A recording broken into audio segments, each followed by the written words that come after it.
বৌদ্ধের সামনে গিয়ে মাথা নত করা কিংবা নীরব থাকা, এটা হচ্ছে আল্লাহর সাথে শিরক করা। এমনি ভাবে সময় তো বড় কম, এমনি ভাবে আল্লাহ তাআলা সার্বভৌমত্বের সাথে সাংঘর্ষিক কথাবার্তা বলা, এটাও আল্লাহর সাথে শিরক করা। যেমন আমরা সবাই জানি সকল ক্ষমতার মালিক যিনি, তিনি কে? আরো জোরে বলেন, তিনি কে? কিন্তু আমার দেশে এক গ্রুপ আছে, নির্বাচন আসলে ভোট পাওয়ার ধান্দায় জনগণকে পাম দিতে গিয়ে তারা মুশরিক হয়ে যায়, কয় সকল ক্ষমতার উৎস জনগণ। আছে না নাই? জনগণকে আমি আপনি আমরাই তো জনগণ, তাই না? তা আমরা যদি সকল ক্ষমতার মালিক হই, তাহলে আমাদের ডায়রিয়া হয় কেন? আমাদের জ্বর হয় কেন? মাথা ব্যথা হয় কেন? পেটে অসুখ হয় কেন? ডায়াবেটিক্স হয় কেন? আমাদের এত অসুখ বিসুখ হয় কেন? আমার 3.5 হাত শরীরের উপরেই আমার নিয়ন্ত্রণ নাই। আমি কি সকল ক্ষমতার মালিক হতে পারি? সকল ক্ষমতার মালিক যিনি, গলার আওয়াজ বড় করে বলেন, তিনি কে? সেই আল্লাহ ক্ষমতার নামে সূরা দিয়েছেন। এটা কোরআনের 67 নম্বর সূরা, সূরা মুলকের মধ্যে আল্লাহ বলেছেন, তাবারাকাল্লাযী বিয়াদিহিল মুলকু ওয়া হুয়া আলা কুল্লি শাইইন কাদির।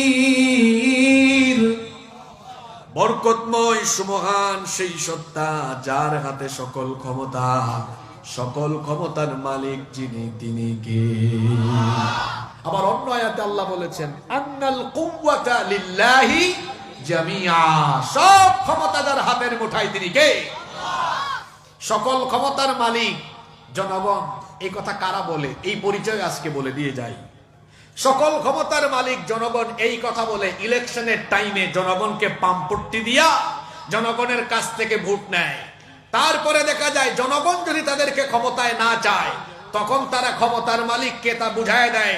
তখন ক্ষমতার অপব্যবহার করে স্বৈরাচারী হয়ে যায়। স্বৈরাচারী হয়ে গিয়ে যে জনগণকে তারা সকল ক্ষমতার মালিক বানায়, তাদের কথা না মানলে পরে জনগণের পয়সায় কেনা গুলি জনগণের বুকের উপরে ছেড়ে দিয়ে বুক ঝাঁঝরা করে যারা আসল চেতনাবাজ হলো তারা।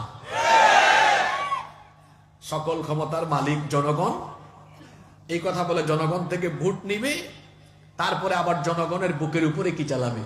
গুলি চালাবে। তো সকল ক্ষমতার মালিক যদি জনগণই হয়, জনগণ না চাইলে আপনি চলে না যাবেন, আপনি থাকেন কেন? তখন ক্ষমতার অপব্যবহার করে আপনি স্বৈরাচারী হয়ে উঠেন কেন?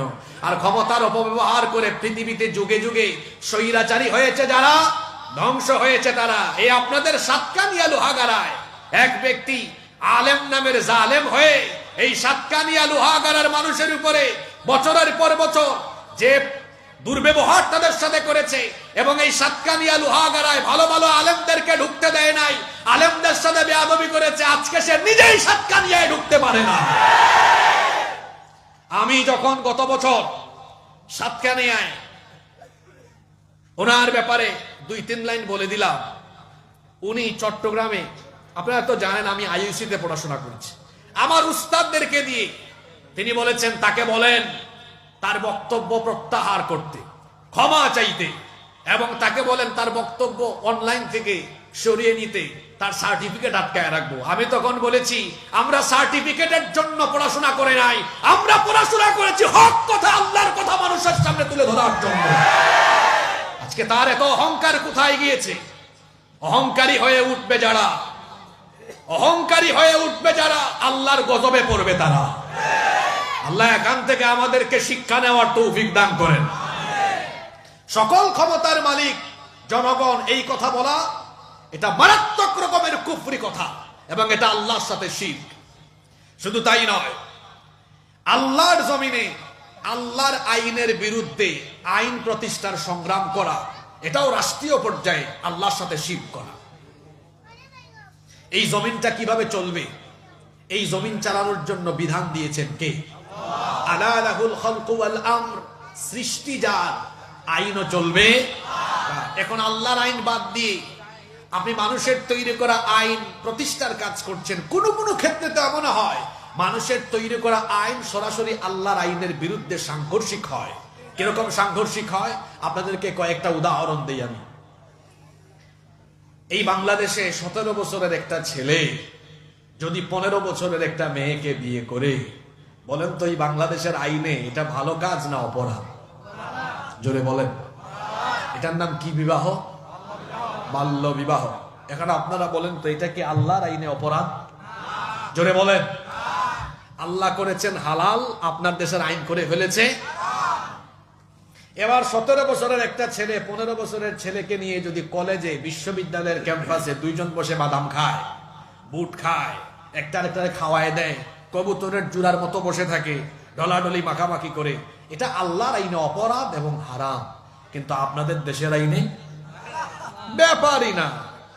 আল্লাহ করেছেন হারাম, আপনার দেশের আইন করেছে হালাল। আবার ওই বিয়েকে আল্লাহ করেছেন হালাল, আপনার দেশের আইন করেছে হারাম।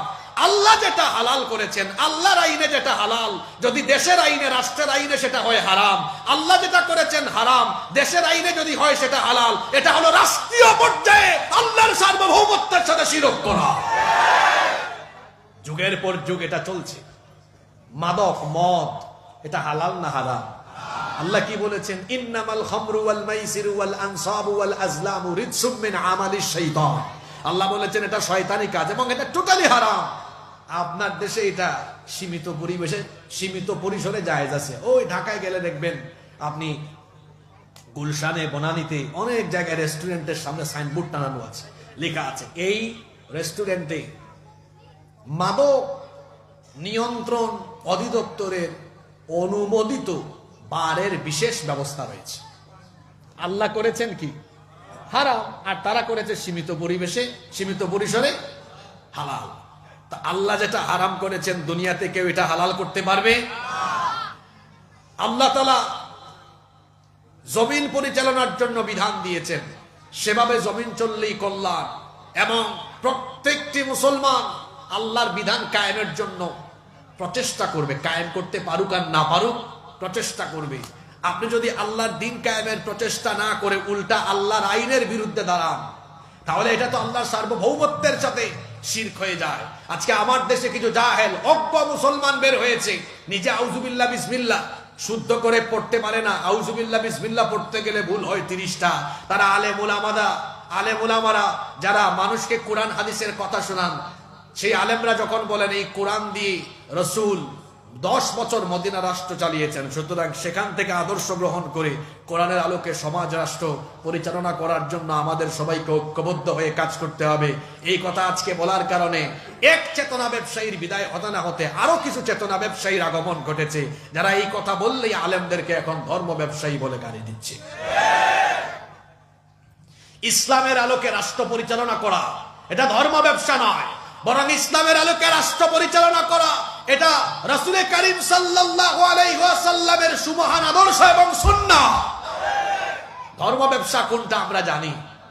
ইলেকশনের আগে মাথায় হিজাব পট্টি লাগানো, তাসবিহ হাতে নেওয়া, ইলেকশনের আগে মাথায় টুপি আর গায়ে পাঞ্জাবি দিয়ে না 5 ওয়াক্ত নামাজ ঠিকঠাক রেখে অনেকে 6 ওয়াক্ত 7 ওয়াক্তও মারে।